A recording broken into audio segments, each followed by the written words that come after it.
What if Trump mandated does not prevent you from getting the disease it was made for? What if Trump said those mandates were only for Americans and that the millions of migrants pouring into the country will maintain their right to decide whether they take the shot? What if Trump allowed the Taliban to take over Afghanistan over several weeks and then left billions of dollars in cash and military equipment there for them? What if he left countless Americans, including children and service dogs, behind and wouldn't answer questions about it? What if Trump called the president of Afghanistan and told him to lie about the severity of the situation because, optics? What if Trump was responsible for the deaths of 13 military service members and rather than show real remorse, opted to speak about his own loss instead? What if Trump looked at his watch several times when the bodies of those heroes were returned to their families? What if he then opted again to speak of his own loss to the grieving families on that day?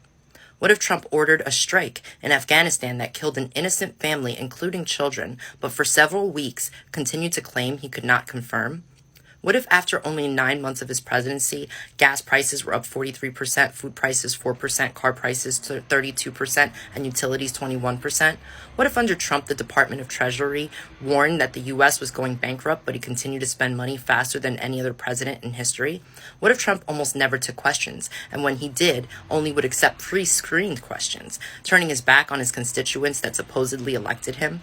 What if Trump drafted a budget bill that allowed the IRS unlimited access into your bank account if your balance is higher than $600? A bill that forces you to buy an electric vehicle, which benefits of China's economy. A bill that raises taxes to fund Green New Deal and socialist-type programs while his own son has failed to pay taxes. What if Trump's health and cognitive abilities were publicly deteriorating, but his administration continued to brush off questions about it? What if Trump continuously enacted policies that go against our Constitution? What if Trump deemed more than half the country terrorists for disagreeing with him and his policies? Unfortunately, they are happening under Biden, and the media continues to fail to report on these things openly and honestly. If this were under Trump, you would hear about it every single day. Unfortunately, there are some that call Trump a divisive dictator who are complicit in Biden's treasonous anti-American behaviors. As Americans who vote to elect these officials, we're owed the right and respect of answers. If we don't wake up, stand together, and demand accountability from this administration, we won't have a country left for future generations. Thanks for listening, and God bless the America we once knew.